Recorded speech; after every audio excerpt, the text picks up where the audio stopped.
رادیو آزادی خوش آمدید. امروز 18 مارس است و من شعله گلخوجت تا 15 دقیقه دیگر همراهتان. قبل از تفسیر خبر گزاری شد توجه کنید به سرخط موضوع برنامه. پایان مذاکرات تاجیکستان و قرقیزستان، مقامات به ساختمان دو راه اجازه دادند. عاملان مناقشه معین و مجازات می شوند. دادخواهی مادران زندانیان در ولایت سوغد نتیجه نداد. آنها به دوشنبه آمدند و از رئیس جمهوری تاجیکستان میخواهند به قضیه آنها رسیدگی کند. دستگاه پرزیدنتی به آور دادم، اینجا نتیجهش به مؤلف خبر تید، اونجا به میرد با همون وای به قول وکی احمدک پارینه. چرا کودکان گم می شوند؟ والدان پس از یک تجربه رادیو آزادی گفتند نظارت فرزندانشان را جدی‌تر و تاکیدهای خود را بیشتر خواهند کرد. پس یعنی میگفتم با آدم بدونم مرا گفتی گپا شوک دقیقا مگر ما ایسو پس پیش اون دون رویم ده دستشون قپیده گیجوی رفتن کتشون گرده. مذاکرات مقامات تاجیکستان و قرقیزستان درباره مناقشه در مرز دو کشور چند لحظه پیش به انجام رسید. قرار شد که قرقیزستان به بنیاد قطعه راه جنجالی بودکند اقصای تمدیق برای گذشتن چاروا ادامه میدهد. برابر با این به ساکنان تاجیکستان اجازه می شود که در قطعه واروخ سامانیان اسفره راه خود را بسازند. بر اساس سازشی دیگر قلمرو مرزی را پترول‌های پلیسی یکجایه نظارت کرده امنیت شهروندان دو کشور را تامین میکنند. خبرنگار رادیو آزادی از جماعت واروخ و از قول معاون نخست وزیر تاجیکستان گفت هر دو کشور افرادی را که باعث سر زدن مناقشه مرگبار شدند به جوابگری میکشند. در مناقشه روزهای 13 و 14 مارس در مرز تاجیکستان و قرقیزستان دو شهروند تاجیکستان کشته شد و بیش از 20 نفر جراحت برداشتند. ماجرا بعد آن سر شد که ساکنان دهات واروخ با کارهای ساختمانی راه بودکند اقصای تمدیق مخالفت کردند. گروهی از مادران محبوسان گمانبر در تشکیل آشوبی زندانی رقم 3 خوجند برای دادخواهی به شهر دوشنبه آمدند. نزدیکان این زندانیان گفتند فردا نامه دست جمعانه خود را به دادگاه عالی و داستانی کل میرسانند. هفته گذشته در مرافعه گمانبران نزدیکان با امید راه یافتن به طلوع دادگاه در پشت دروازه بازداشتگاه جمع شده بودند. ادامه موضوع در گزارش سرونازی روح‌الله و شهلوی عبدالله. گزار صلح وحدت ملی پیشوای ملت پرزیدنت جمهوری تاجیکستان محترم امامعلی رحمان و پروکورور گنرالی جمهوری تاجیکستان. این نامه دادخواهی مادر یکی از گمانبران آشوب در زندان خوجند است. مرافعه پسر مسعود صادقو و با دیگر گمانبران در بازداشتگاه رقم 2 خوجند ادامه دارد. مادرانشان میگویند آنها را به محاکمه فرزندانشان راه نمیدهند. روز دوشنبه که رفتیم میمونم میگویم مگر نه اجازه نه پدر و مادر با فقط ادوکتا میداره تمام. سببش چی؟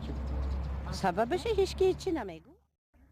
دادخواهی زنان در ولایت سوغد نتیجه نداد. از این رو به دوشنبه آمدند. ما ششمین بار من خودم مکتوب با دستای خودم همین دستگاه پرزیدنتی به آور دادم، اینجا نتیجهش به مؤلف خبر تید، اونجا به میرد با همون وای به قول وکی احمدک پارینه. در صورت عالی مکتوب ما قبول کردن و فقط ساعت 3 بگوید که همین زنهایی که مهون آمدگی مادرانی که در فرزندشان در محبوس هستند سوشی استودند هم باشه ساعت 3 قبول دارند. به مثل هر مادر دیگر این زنان به اتهامی که به فرزندانشان اعلان کردند باوری ندارند و دادگاه عادلانه میخواهند. حالا خواهششان این است که رئیس جمهوری تاجیکستان به قضیه فرزندانشان رسیدگی کند. مقصد و مرام ما همین که یک بار جناب عالی کتی نزدیک واخوریم و همین درد دل ما گوییم که همین بیگناه فرزندای ما جزا نگیرن. اکش به زوری کرده است که ما مثال که میکوره نیستم. فقط یک گوله اوچه بگو پیش جناب عالی رو. مفتشان میگویند که دلیل‌های ثابت دارند که این زندانیان در تشکیل آشوب مرگبار دست دارند. روز 11 مارس در بازداشتگاه خوجند پسی درهای بسته مرافعه گمانبران شروع شد. در کرسی ایبدار شونده ها 30 محبوس نشستند. در آشوب شب 7 به 8 نوامبر سال گذشته 25 نفر از جمله 23 زندانی و 2 کارمند زندان کشته شدند. مقامات گفتند افراطیان میخواستند فرار کنند ولی حامیان حقوق میگویند بدرفتاری با زندانیان سبب اسیان شده است. بینندگان عزیز، رقم مخصوص ما در وایبر و واتساپ همانا در خدمت شماست. اگر میخواهید خبر و عکس النوار شما در برنامه خبری رادیو زودین نشر شود، پس با ما تماس بگیرید. شماره تلفن ما +420 724 056 681 است. در صورت دریافت خبر، عکس و یا ویدیو ما با شما تماس میگیریم و جزئیات را حتما میپرسیم. رو میریم به موضوع دیگر. دیروز پایتخت روسیه شاهد همایش اعتراضی شد. ساکنان ناراضی از کار حکومت، استعفای آن و همزمان بازبینی نظام نفقه را طلب نمودند. گفته می شود از زبان اعتراضگران برقرار نمودن اتحادیه شوروی نیز صدا داده است. طاهر سفر در این باره گزارش می‌دهد. در میدان سواروف در شهر مسکو روز یکشنبه صدها نفر جمع آمدند و خواستار استعفای حکومت روسیه شدند. با گفته برگزار کنندگان، در تظاهرات موافقه شده با مقامات زیر نام برای روسیه عدالت و سمتگیری نو تقریبا 2000 نفر شرکت داشتند. مقامات گفتند تعداد تظاهرگران 2 برابر کمتر بود. در تظاهرات نمایندگان سازمان و حزب‌های جبهه چپ، حزب عمل، حرکت نوروسیه، روسیه دیگر و روسیه آزاد حضور داشتند. آنها طلب می‌کردند حکومت اصلاحات نظام نفقه را بس کند و استعفا دهد. عین زمان سرگئی اودالتسوف، یکی از برگزار کنندگان و نماینده جبهه چپ را به تظاهرات راه ندادند. امسال ما شاهد اصلاحات وحشتناک در نظام نفقه شدیم. اصلاحات وحشتناک یک چالش برای تمام مردم است. پرداخت‌ها را بالا بردند. بالا بردن مالیات از ارزش اضافه سبب بسیار بالا رفتن نرخ‌ها شد. مالیات نو جاری کردند. برای انتقاد حکومت با بهانه تحقیر دولت جزا تعیین کردند. ما چندین بیانیه‌های خودخواهانه مقامات را شنیدیم که ماه‌های اخیر به شور آمدند.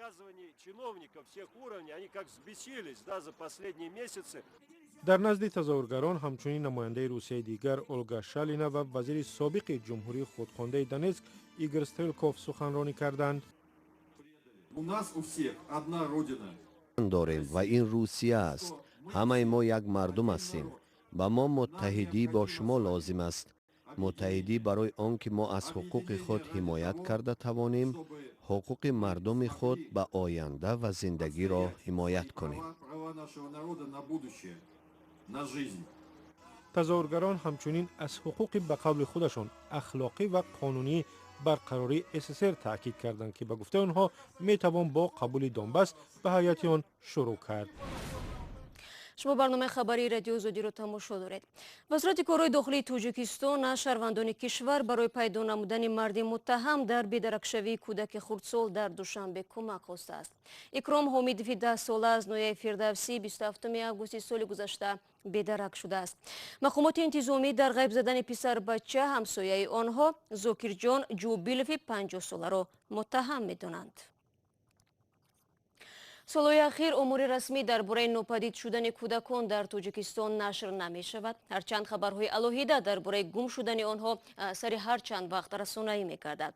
سبب‌های گم شدن کودکان را اکثریت در بی‌توجهی والدین و آگاه نبودن کودکان می‌دانند. تا کجا این گفته‌ها حقیقت دارد؟ همکاران ما در دوشنبه تجربه کردند. تو سیومکا کرده میتونی؟ میخوای سیومکا بکنی؟ بیا اون بریم همو بچه را سیومکا بکنی. بیا تست بریم. انا هموجا را بیا سیومکا می. طی سالهای اخیر در تاجیکستان موضوع ناپدید شدن کودکان یا کودک ربایی هرچی بیشتر داغ می شود. در این مدت چندین حالت غیب زدن کودکان رسانه‌ای شده بود که تلاش والدان آنها و مقامات برای پیدا کردن آنها بی نتیجه بود. معروفترین آن هم قضیه غیب زدن خواهران ارالوه ها بود که با گذشت 6 سال از آنها نشانه نیست. سبب‌های گم شدن کودکان را اکثریت در بی‌توجهی والدین و هم آگاه نکردن کودکان می‌دانند. حالا ما در یک تجربه می‌خواهیم بسنجیم که آیا کودکان به شخص بیگانه باور می‌کنند و با او می‌روند؟ در این تجربه همکارمون افسانه کبیرشاه در نقش کودک ربا است و کو ببینیم تا کجا می‌تواند کودکان را به خود جلب کند و با خود ببرد. بیا من می‌قپم تا بیا.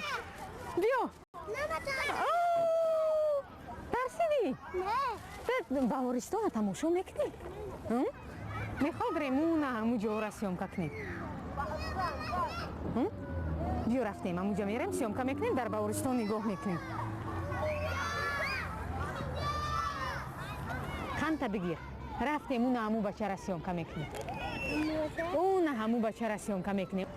рафтем пешивада съемкаш мекунем. Биё. У качеликои вай чизора мехоҳ съемка кунем? Вон, давай туда пойдем. Пошли. Давайте, пошли. با وجود آن که والدان میگویند همیشه به فرزندانشان تاکید میکنند که از کودک‌ربایان احتیاط شوند و با افراد بیگانه صحبت نکنند، بازم کودکان در صورت خوب جلب شدن از طرف کسی بدون اجازه میتوانند بروند. دل شکیوان میرفته است.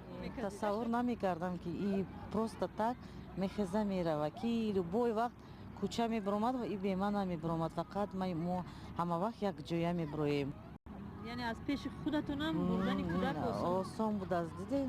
پس یعنی میگفتم به آدم بیگانه نره، گفتی گپا شوک دقیقه مگر هم ایسو پس پیش اون دو نرویم ده دستشون قپیده گیجوی رفتن کتشون گرده. من میگم من برات بیگانه خواطر میشه دادم یا کای میدن در کیم و کیم نی میبیاد گفته برو بچه ماشین بانداخته. والدان عزیز، طور دیده تجربه نشان داد که حتی در مسافه نزدیک به پدر و مادر با خود بردن کودکان امکان دارد. پس باید نظارت جدی‌تر و تاکید و آگاه سازی های کودکان بیشتر شود. بیننده ارجمند، در این فرصتی برنامه شما رو به تماشای بخش سیومی سلسله گفتاری ریگ اومو دعوت میکنیم که در کانال آزادی ویدیو در یوتیوب و هم صفحه azodi.org نشر شد. اگر شما دوست دارید تاریخ هستید پس برنامه رو حتما تماشا کنید و سوال و نظرهای خود را به ما هم بفرستید. یک ساکنی نورسی توجیک در جنوب تاجیکستان شغلی را انتخاب نموده است که الکای برایش آبرو آورده است. پیشرفت این نورس شاید به کمک پدرش که برای او شرایط کار را فراهم کرده است امکان نمی داشت. پدر و پسر میگویند در آینده مشغولیت آنها در برابر نام برایشان نانیز می آورد. محمد امین با پدرش نقشه دستگاه را که باید تعمیر شود می آموزند. مهندس باید تصورات فضایی داشته باشه، خودش تصور کنه، خودش عروض خیمه بفهمه. عبدالرحمن مهندس است. 5 سال پیش شوقی محمد امین را به تدوین و تعمیر دیده این استخوانه را ساخت. این به شوق خودش بود، ما را مجبور نکردیم. حالا محمد امین 15 ساله از توگرک واسه در نواحی کولاب استای شناخته است. او محرک های بزرگی دستگاهی آبکشانی را تعمیر می کند که کار دشوار است. اگر ذوق دام کار باشه خیلی پیش نمی‌آید. پیچانیدن سیم‌ها حساب و کتاب دارد و با مسئولیتی می‌خواهد. افتیدن یک پیچ یا خلل در حساب و کتاب می‌تواند به کار چند روزه خطی بطلان کشد. محمد امین قبلا همه کارهایش دستی بود. این دستگاه را که با برادرش در آن سیم می‌پیچاند برای تیزانیدن سرعت کار ساخت. از سبب زیاد پیچاندن ما یا حساب را گم می‌کردیم یا دست خستگی را احساس می‌کرد و ما فکر کردم و این دستگاه را ساختم. محمد امین تا 10 ساعت در این استخوانه میماند. میگوید درس‌هایش را هم اینجا میخواند. از چند آزمون‌ها نیز جایزه گرفته است. چی چیزی میگن، چی کاغذی میگن، قلم، روچکا، اسبابایی که میگن همه را ما برقرار میکنیم، میارم که آینده هم بچه‌های ما خدمت کنن، هم به دولت فایده بیارن، هم به خونه. فایده مالی هم از کار محمد امین میرسد، چون که تعمیر دستگاه‌های بزرگ آبکشانی زحمت سخت و درآمد خوب دارد. با میخوام که همین محرک‌های الکتریکی تو چند کیلووات چونه بلندتر هم اثر نه برقرار کرده تا اونا. همین گونه فکری توسعه استعداد خود را دارد محمد امین از ختلان. خوشبختانه برای عملی نمودن این آرزوهای او پدرش همدم و همراز اوست.